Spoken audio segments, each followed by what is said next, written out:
All right, so we are live. Namaste, everyone. Good evening. Thank you so much for joining in on time. It's pretty, great evening very great personality sitting with me today for a wonderful session this evening. So before I throw some light, I'm pretty much sure you have read the title of today's talk show. And before we move on to the topic, just a little bit, 5 minutes, I just want to take to brief what we do, why we do, and who is Snehadeep all together. Yeah, so my name is Lohit Jyotiavar from Kayet.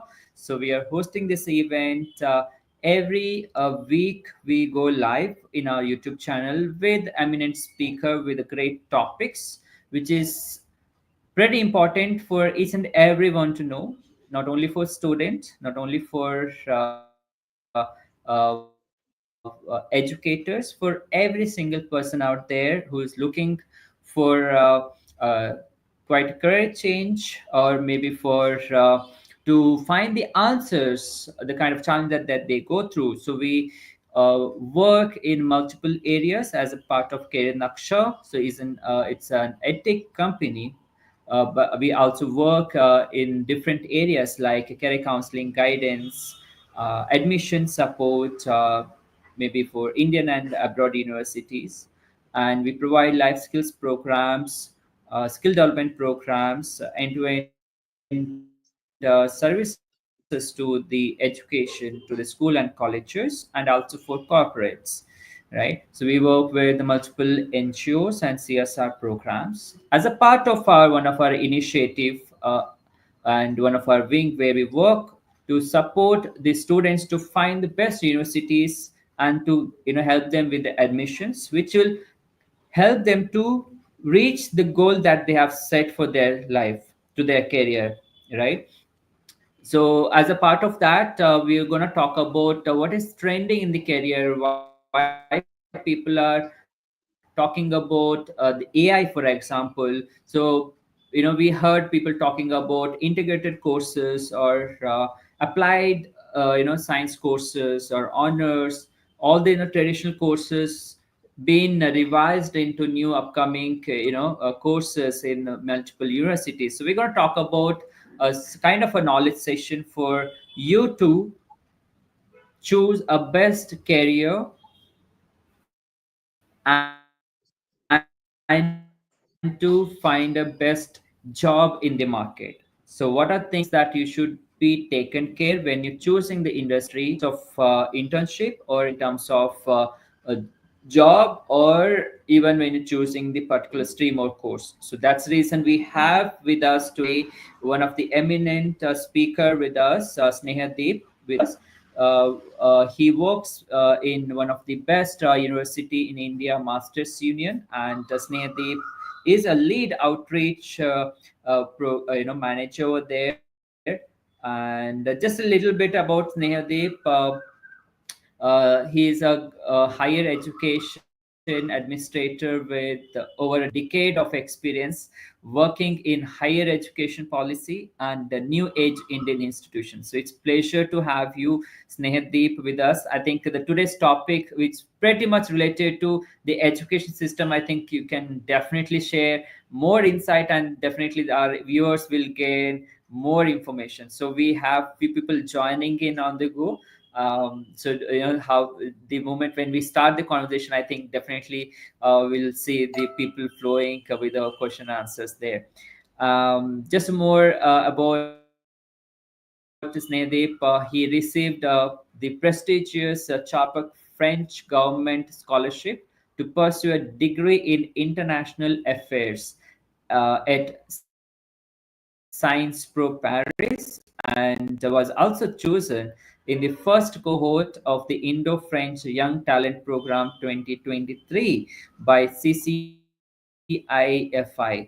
He has formerly worked with the United Nations and the Andhra Pradesh Government, Norwegian Peace Corps, and even French corporate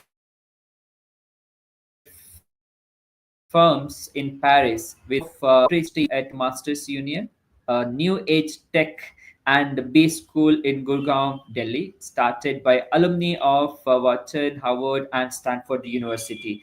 I think you're coming up with a great experience and the plenty of exposures in the industry, and you work with multiple areas. I think coming from that area, so can definitely guide our audience and give them a kind of insights what is something that they can definitely do in their career when they're taking a step, because we say that whenever you take any decisions, you have to take at the right time at the right place with the right mentorship.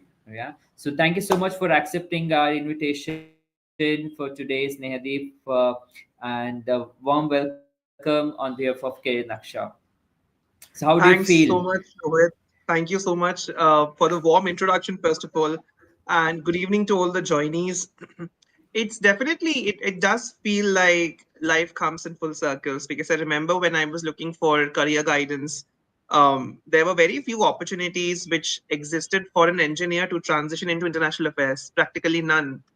But I'm so glad that agencies like Career Nakshatra, you're out there, you're helping the students make college decisions, because I think that is I mean, I have a very clear funda. There are certain things in life which are very monumental in nature. You graduate only once, or you graduate only twice, or if three is a lucky charm for doctoral students, you maybe graduate thrice with a PhD. And it's very important that in your journey of education and higher education, you have the right mentors, exactly what you also talked about. And that is also something which is very big at Masters Union, which of course I will kind of discuss with you. But it is indeed a great platform, and my kudos to your team for going out there and doing such events. And yeah, I mean, we are always there to help out students in whichever way we can. So sure. Sure. Thank you so much. Thank you. It means a lot.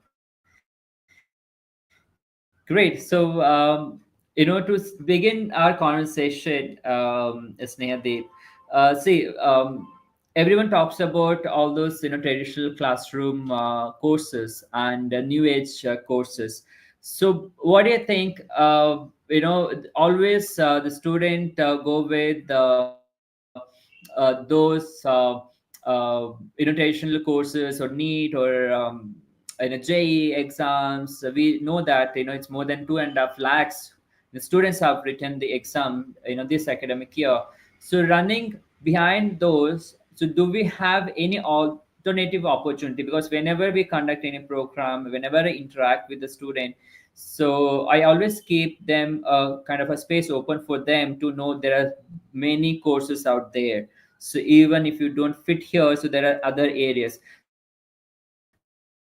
So what do you think, what are the different courses that they also can open up and see, and the kind of the value in the society also create when they opt for such courses? So what do you think, according to you, what are those new age courses can replace or or not even if you replace, to give it that kind of same range or fame in the society compared to traditional courses?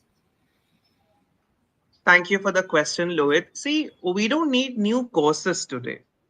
What we need is a new approach to the same courses. I'll give you an example. At Masters Union, for example, we started in 2020. We are a very new age tech and B school. But if you really look into the courses that we are offering, for example, tech and business management, India has always been the amalgamation of tech and business. So what we are teaching, while is probably not futuristic, but the approach is very futuristic. Where somebody from a Microsoft is probably, teaching you the business part of tech. And for example, one of our faculty members, also a chairperson, Mr. Manoj Kohli, is the ex-CEO of Bharti Airtel. He is the one who's teaching you marketing. So just to clarify, Lohit, I don't think we need new courses. India has enough higher education institutions. If you look into UGC's website or even NAC's website or all the different agencies which come under MHRD and which accredit institutions of eminence, we have more than 25,000 plus recognized institutes all across, which are offering courses from undergrad to postgrad to even postdoc.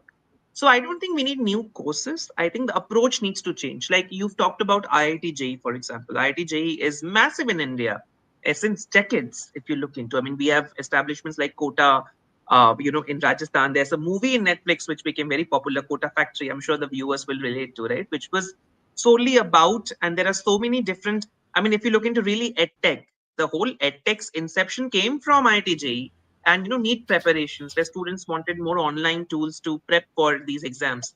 If you really look into the evolution of edtech industry in India, now I think, but when you go to an IIT, when you finally, or when you let's say, kind of end up going into a good medical college, what sets you apart? Is it your acumen? Yes, but hey, everybody kind of has the same acumen because you are in a classroom where probably out of 30 people, 25 are below AIR 500. What are you learning from that classroom and what you can implement out of that classroom? That is a deal breaker. I mean, so I think, like I said, in new age courses, for example, artificial intelligence, you can't teach much of AI because it is itself 2 years new. ChatGPT was foreign to me in 2023 or 22. And look now where AI is, kind of transitioning into. Even on WhatsApp, you can see there's an AI feature now that they have integrated to send. Right. So when we talk of courses, we need courses today in the country, Lohit, which are relevant with what is happening today in the country. Like as a higher education administrator, I always find the division of science, commerce, arts that has never made sense to me. Never. I mean, if technically what you're trying to say is you're trying to box a child and say if you've opted for commerce, you can never think of tech. But that is such a vague theory. Like if you look into Zepto, Zepto is hardcore e-commerce. But Zepto, also the tech team of Zepto are some of the finest IITians. The biggest challenge of Zepto today, I mean, Zepto's CTO was actually on our campus at Masters Union a couple of months ago. And today, Zepto's biggest challenge is inventory management because it's quick e-commerce where they want AI to be integrated in their inventory to for kind of rapid delivery. So going back to your question, Lohit, I don't think we need newer courses. We need newer approach to courses. We need more courses which are very interdisciplinary in nature. Like again, I'll give an example. One of our students in Masters Union, Rayan Juneja, he now a second year student, pitched in Shark Tank, and the pitch was about a product called MemoTag, which is nothing but a wearable device for dementia patients. Dementia is a medical condition. So technically, if you look into in the box of science, commerce, arts, somebody who has no background of physics, chemistry, maths, as per a conventional system, cannot touch dementia. But guess what he did? So this is what today I think we need the audience to more focus into, that learn from the skills. That is also what the motto of Masters Union is. Like we learn by doing, learn business by doing business, and that is so uh, meaningful today, right? So it kind of that helps you to answer your question. Perfectly. So learn by doing is something that we are, have kept the title for today. So I think that's a really great, keynote that you have shared and rightly mentioned. The approach should change based on the situation, based on the, when we grow and based on the generation. The approach should something that we have to adopt, right? Even in any case for that matter. Maybe the courses which involves problem solving, more of problem solving skills, and the mentorship from the industry, more of internship and real time projects, right? So you also spoke about skills. So what do you think, what are the most in demand skills for business graduates, at this moment, and how the curriculum is designed to meet those expectations, when they graduate in 2 years, if they're in a PG, or 3 years in in the graduation of the bachelor's. So how these skills are taught in experiential way, in a gamified way, so which they can start implementing, and when they hit to the corporate, so they'll be able to cope up with the kind of challenge that they face there. Fair question, Lohit. I think the first skill that today anybody, an undergrad, postgrad, postdoc, definitely needs is strategic communication. Communication today has nothing to do about being good in a vernacular medium or being good in a specific language, but it's about the clarity of thoughts. Hmm. When you are entering a room for a meeting, the very first thing is understand how to read a room, understand how to put your point across. I think so. And the similar in emails, I'll tell you. I have often seen fresh grads writing a two-para email for a one-statement action point. All they wanted was a leave, and there's a kind of paragraph of three paragraphs. Now, of course, thanks to ChatGPT, now they can just control copy paste the prompt. But I think strategic communication is one of them for sure, which is valuable and which is a timeless skill, I would say. As you grow up the ladder in the corporate, so to say, or as you progress in your career, the kind of stakeholders you deal with, it really changes. Like if I Hmm. could tell you about my career, I started very initially with non-governmental organizations like the UN, World Federation of UN Association. The sensitivity of what I used to deal with that time versus now is completely different. So I think that is, but my skill set, while it has evolved, it's also timeless. So that is one thing for sure. Um, Hmm. Biggest challenge today that usually technical teams have, and again, when I say technical teams, some of the finest technical teams, product development teams in companies is to unable to understand what the customer wants, to unable to understand what are the implications of the product that I am building with my code. And that is the largest gap in tech consulting. Let me be very honest to you. A product is asking, a Hmm. customer is asking for X. Because I am unable to understand and communicate to the product, I am making X plus Y, and it eventually goes nowhere. That is one for sure. Data analysis, I think, again, is irrespective. Something that I see a lot of people missing in their day-to-day professional, conversations is the amount of data. Um, Hmm. Data runs the world, and that is the finest epitome of modern day, kind of world we are evolving into. There was a time when Hmm. people would say, oh, data is probably for big companies, but no. You even need data to understand the political demographics of your district. You need data to understand whether the municipality, kind of had load sheddings in a month in your area. Analyze that, use that in your arguments. That makes it very strategic in nature. The third is definitely, apart from data analytics, the best part is also the toughest part of communication, I feel, is to be concise. And that is the best thing which happens in a room when you are pitching your startup. Hmm. To kind of encapsulate work of a couple of years into a 2-minute pitch, something that we exclusively teach at Masters Union in some of our various courses. I think then after this, the fourth point is definitely being extremely versatile today. That is again a timeless skill. Today, Hmm. gone are the days when you can say that, oh, I don't want to do sales. I have nothing to do with sales. We explicitly think, I at least feel that it's not the right way for any organization. If you meet an entrepreneur, somebody who has run his or her startup for a couple of years, that person is the hardest working person in the entire room, because that person can do your sales, that person can do your hiring, that person can work with your accounts, that person can work with your customers and kind of product managers. So if you look into Masters Union vis-a-vis that how we really help students prepare for all these skills, mentorship plays a huge role. Masters Union, if you look into our faculty, actually, we have a 20-30-50 split. 50% of our classes are taught by CTOs, CXOs, and CFOs.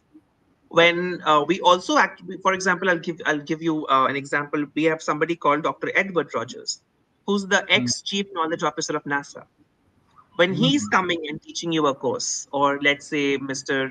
Rajat Mathur, the ex HR head of Morgan Stanley, my director of undergraduate program, Ms. Swati Ganeti, she's an IIT herself. She went to IIT Delhi, had a stint in Spain, went to Wharton, which is one of the finest schools for MBA, came back, re-entered Spain, and then came to master's student. When such practitioners are coming and talking to you, I think it makes a huge difference.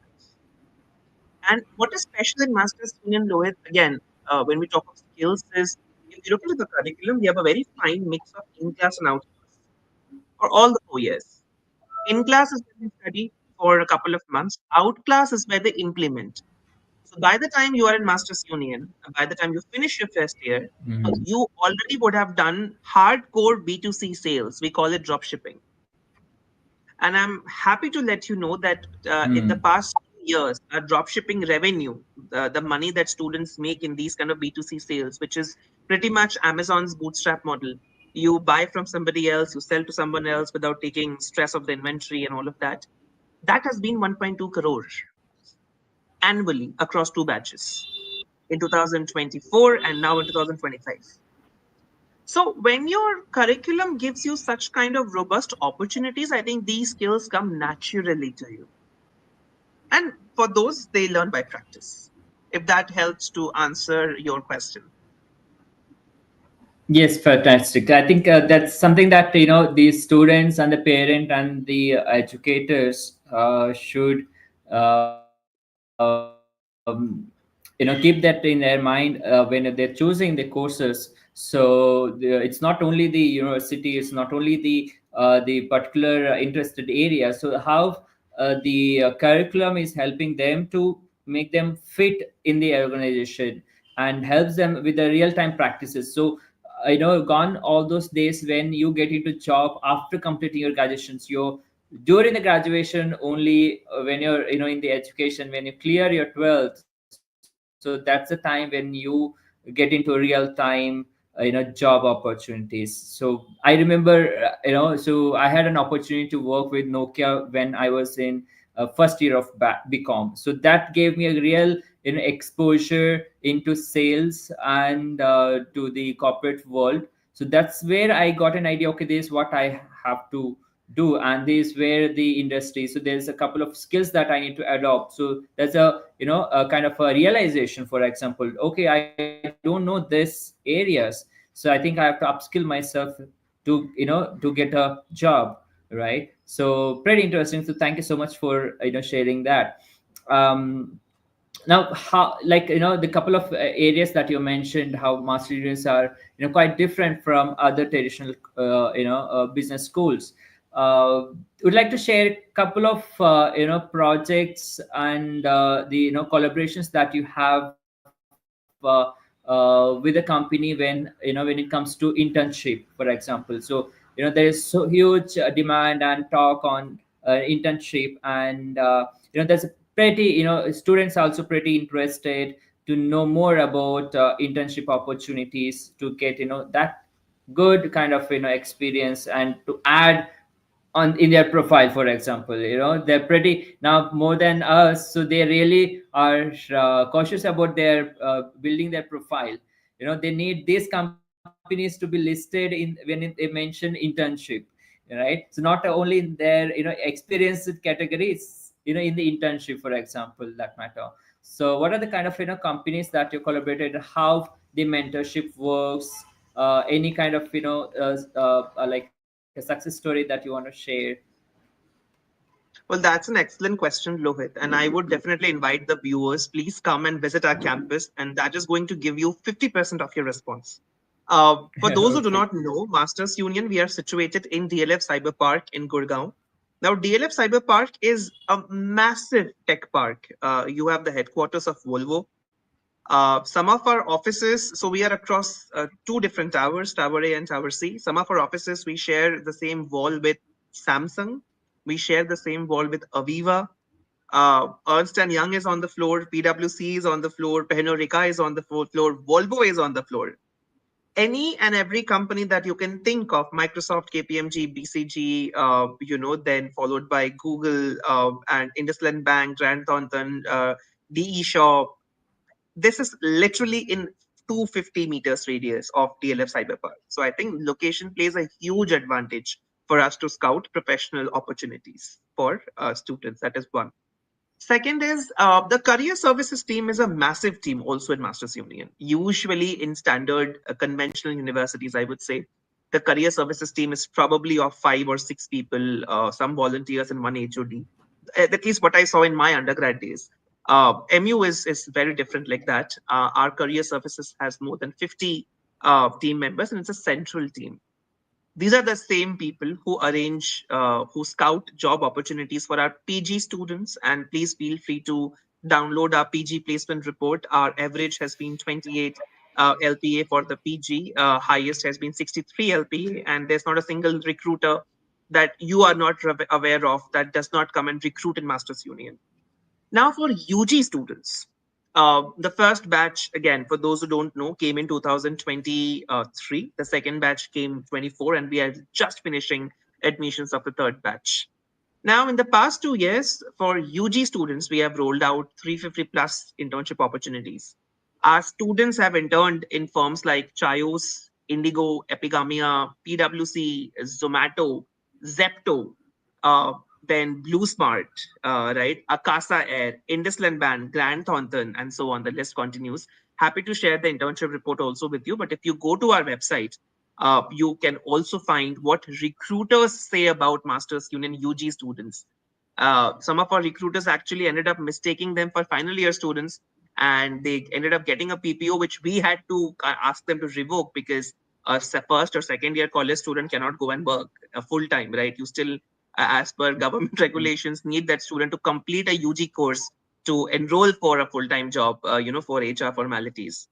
So I think that is the network that Masters Union today has. And since I mentioned Shark Tank, from 2020 to 25, there are three teams of Masters Union, one UG and two PG, that have gone and pitched their products, their entrepreneurship ventures in Shark Tank, which I think for a new age business school is a very rare phenomenon. Because again, how many ISBs or IIMs, alumni, yes, but on campus teams literally go and have the opportunity to pitch in Shark Tank. And I think that way students are very, very um, secured in Masters Union. It is a place for hard workers. Like my director always says, we're looking for students who have fire in that belly.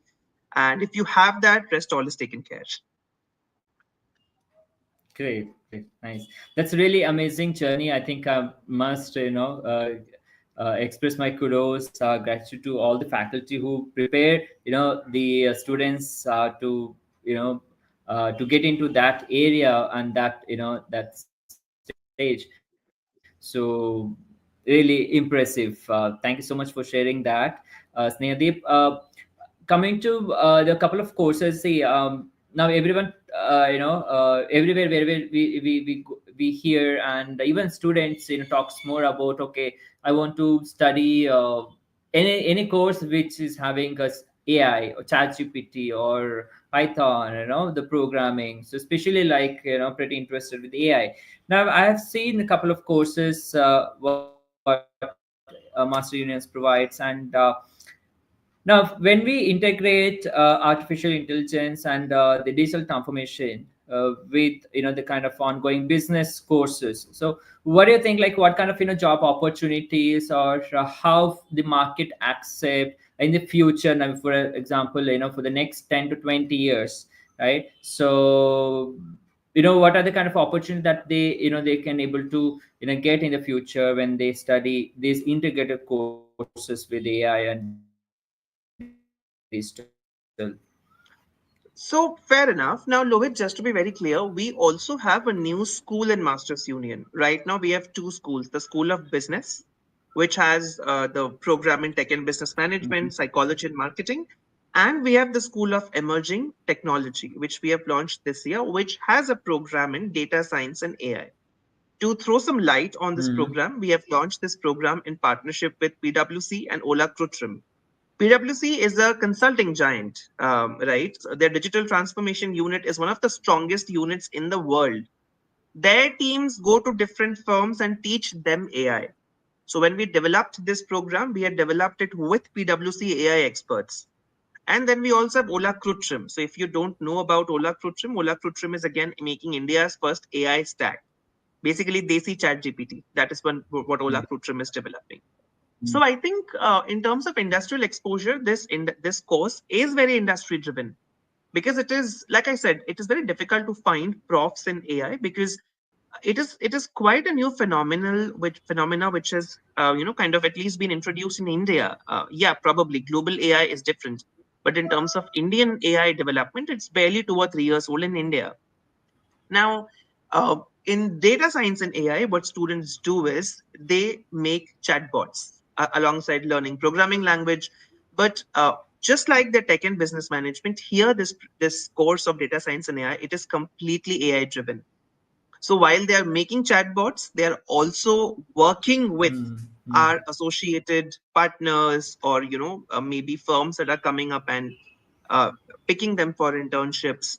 They're collaborating with companies to make AI products like a chatbot that could be like one of them, or maybe like AI generated prompts or AI videos.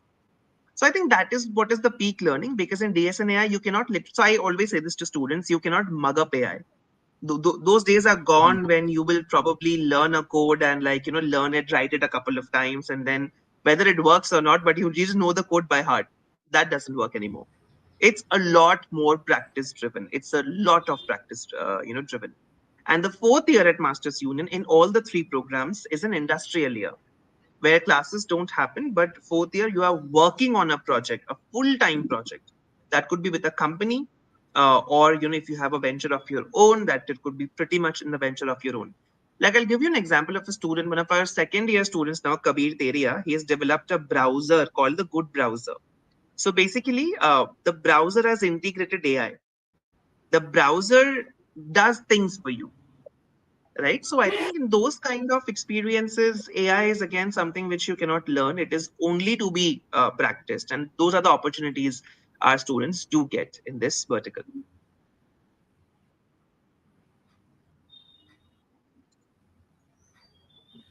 Okay, that's pretty interesting. That's pretty interesting. I think,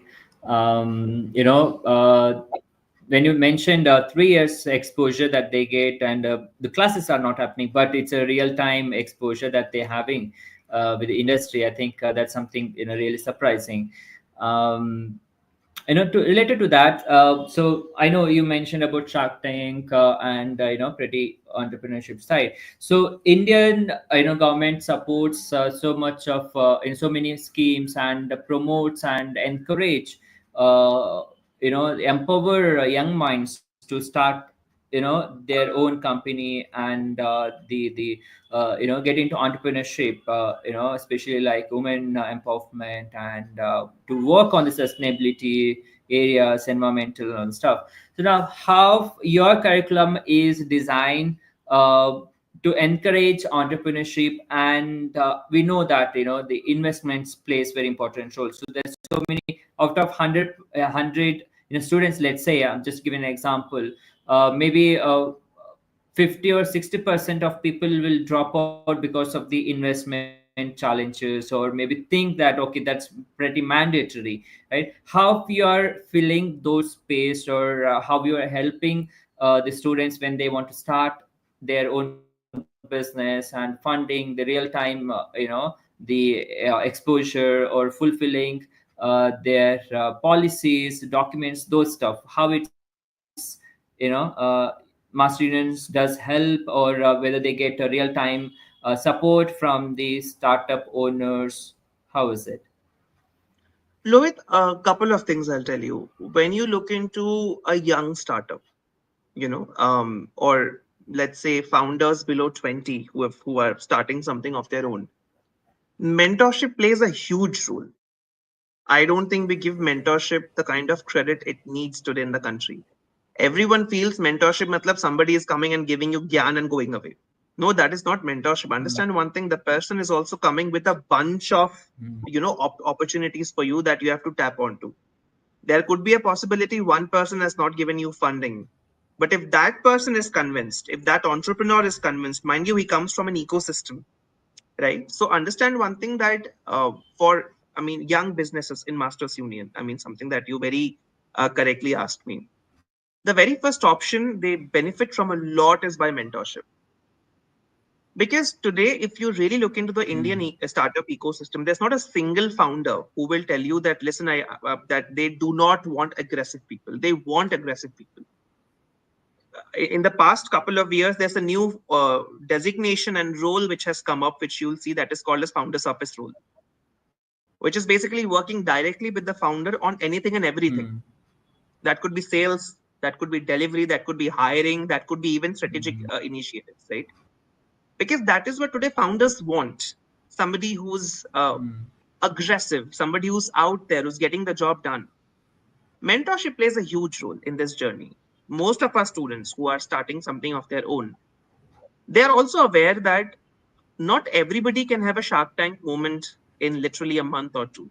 It needs a lot of time. It needs a lot of investment. And when I say investment, it's purely time, right? That is one thing they benefit from. One-on-one hands-on experience, hands-on mentorship that they receive at Masters Union. There is a dedicated entrepreneurship wing as well, at Masters Union, an in-house entrepreneur. We have a gentleman called Mr. Abhay Deep Mita, who is responsible in the UG program just to look into these kind of ventures of our students. Of course, there is a dedicated fund that is set aside by our founders to support young startups. But most importantly, we support them in that manner that we also end up endorsing them. Like I'll tell you, one of our students has started a huge community of students called Cospire, which is again career guidance. If you look into the website of Masters Union, and those introductory videos made by our students, they're everywhere. If you meet some of us at a place outside Masters Union, if you meet us, let's say in a career fair, if you meet us at a coffee mixer, you'll always see our students with us. So mentorship also comes to you in very different manners. It is, and too much, the first is an institutional endorsement. You cannot have amazing entrepreneurs in an institute and have zero opportunities for them created by you. So that is one thing which I would say. If you ever come to Masters Union campus, the virtual backdrop is not doing justice. It is, but it's pretty much one of our central campuses. The wooden shelf that you see in my virtual backdrop, it is always full of products which are developed in-house, which are developed by our young undergrad entrepreneurs. So I think in terms of an institutional endorsement, that is pretty much very high in Masters Union, and that is the first support that we receive, that we get, kind of give it to students. Okay, that's pretty interesting. That's really loving. So I think so viewers, if you have any questions during this question and answer round, so please put it in the chat box. So I know you're hearing us and enjoying the moment. So if you have any questions to Snehadeep or for me, please put it in the comment box so that we can take it along with our conversation. So pretty the university always any students planning to take an opportunity to on board with the masters union, definitely before you fill the form or before take a decisions, you can always visit the campus and take a look. So which is normally I suggest all the students to take a tour right? Take a, spend some time, explore and have a word with the people like, Snehadeep, or any HOD or faculty, to understand, right? So then you take a right decision. Now, pretty I'm just switching the opportunity. Like, now we were talking about somewhere in the Indian markets. Now, when it comes to global exposure, and if so it's always matter, the students studied in India and planning to work in abroad, or maybe during the corporate journey, so they happen to visit and get placed or deployed in the foreign company. The market or the business plays little bit difference, the culture, or the inclusion or the diversity and all that we talk about. Now, how your course helps or fits those kind of challenges during your course, the graduation or master graduation, I mean, in PG courses. So do you have that kind of, because lots of universities are providing like kind of a international tour of during internship and all. So does master union have similar kind of courses, or beyond that, for example? Sure, Lohit. So the way we look into this is cross-cultural business exposure is something which is of paramount for a overall holistic development. You know, if one wants to work, let's say tomorrow, in a location like South Korea, a student should understand what is cultural sensitivity. Because I think also today from India, the aim of Masters Union is not to be the best B school in country, but we have global ambitions. We want to be one of the best ones globally, and that is only possible when there is a lot of international fine, when there is a good amalgamation of international and domestic, kind of experience. So to kind of answer your question, every year, twice or thrice, we have a program called as a global immersive program where we take students outside the country to an international environment and make them familiar with businesses in that country. Like last year, we took our students to Japan, where our students met the founders of management of Rakuten, which is the biggest e-commerce kind of company in Japan. Nissan, Daikin has extensive air conditioning units between Japan and India. This year, they went to Singapore, where they met again top leaders from Sanofi, which is like a pharma company. They met top leaders from Singtel, Agoda. I think Agoda is again the international counterpart for Make My Trip.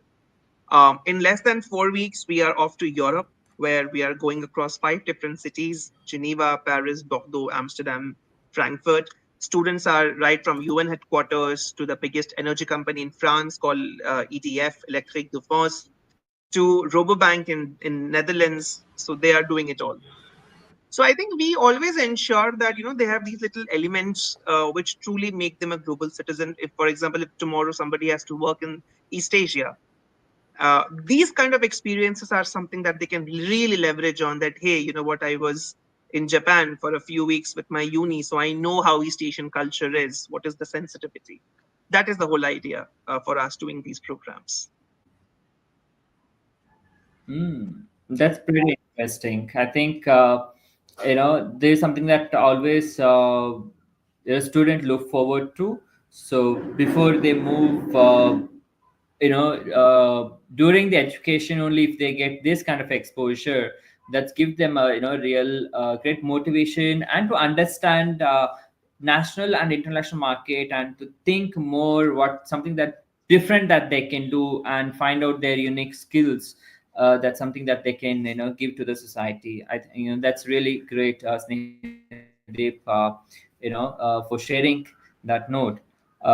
So any of you, the audience, have any questions, please drop it in the comment box. And have shared a bit information about Master Union's courses details in the chat box, so you can take a look. And also, if you really want to hear from us on in any particular area, and you have any questions for us maybe after this event, connect with the counselors. So you can visit our website, careernaksha.com, and you can connect with our team, and we can set up a call particularly. And to the to come near to wind up our session, so really, which I don't want, we are really having a good conversation. Something that I really want, Snehadeep, you coming with great experience and work with the many area. What is something that you really want to give a word of wisdom or a kind of advice to young minds, when they happen to choose their career, and with lots of options that they have in front of them in terms of the course or the job. So what advice you want to give to the audience, to the students at this moment? I personally fear the word advice. I feel that I'm not in that stage to use the word advice, but I can give you a suggestion which I tried from at least from my little journey. Be bold, be fearless. There's no other way of knowing. That is always something which has worked in the past. It's a trait which will work always. I was somebody who was in a BTech curriculum. I went to Kayet University in Bhubaneswar, discovered my interest for Model UN, ended up working in the United Nations. My first ever internship was in UN India, while all my batchmates were interning in some very good construction companies, Shapurji Palonji and L&T. My internship was in UN. My HOD had no idea what my internship was. What was I doing? My presentation of my fourth year of college was Indo-Australian ties on green buildings. How green building technology can revolutionize Indo-Australian ties. And again, they had no clue. They knew I was making sense, but they had no clue how to process it. Right from there to taking risks, and I ended up studying international affairs in a fully funded French government scholarship in one of the finest policy schools in the world, SciencesPo. And today, even something that I'm doing has no connection, to what probably I learned in diplomacy. But it all makes sense in the larger picture. So I think it's okay to just go on, to be aggressive, to be bold, to not play it safe, because playing it safe does not do you any good. If you are a stockbroker, I'm happy to tell you, Lohit, at Masters Union, every year we receive applications from students who are excellent in stock trading, who have a demat account of their parents and they stock trade on demat. If you have a skill like that, what will you do doing a BCom, or what will you do in doing a BSc in God knows what subject? If you have a skill Hmm. and you know you can make it big, all you need is a mentor, all you need is an institute. Just be bold about it. Something I am myself a product of European education, but what I fail to understand is today in India, we are global enough to create global opportunities for the entire world. Why do we have to go to a random ABC university, pay 4x of amounts, let's say in a random university which is not even listed in America, and come back to only know that there is nothing out there for us? It's high time as Indians we take up this stand, we build the country, we make it truly global because we are able to. And for our audience, like I said, just play it bold. Masters Union is an institute which is today groundbreaking for a reason, because none of us have played it safe. If you walk into our late night offices, you will still see our founder working, you'll still see my director working, brainstorming on how to constantly either make the experience better or how to even be cognizant of the selection process. So I think that is pretty much my suggestion that I can say to probably the audience. Thank you so much, Snehadeep. I think that's a really great suggestion for people out there. And, we really had a good conversation with you, Snehadeep. Thank you so much for sharing all those insights.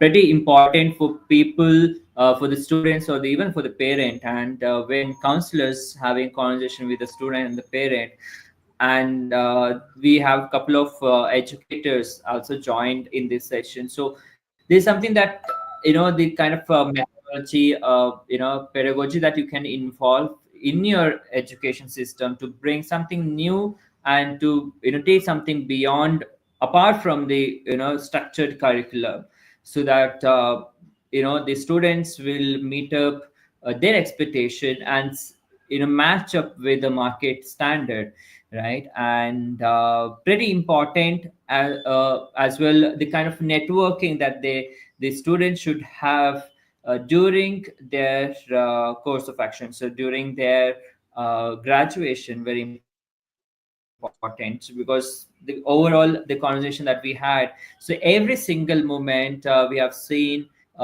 the students having very good network, building their network with the corporate people, irrespective of the niche area that they have chosen, right? So that's what brings a difference in their curriculum, not only learning but also doing whatever they have learning and implementing, and understanding the market from the expert, from the people who are there and working on that particular area. I think there's something that we always guide and mentor the students, and we try to build up those skills during our skill development programs.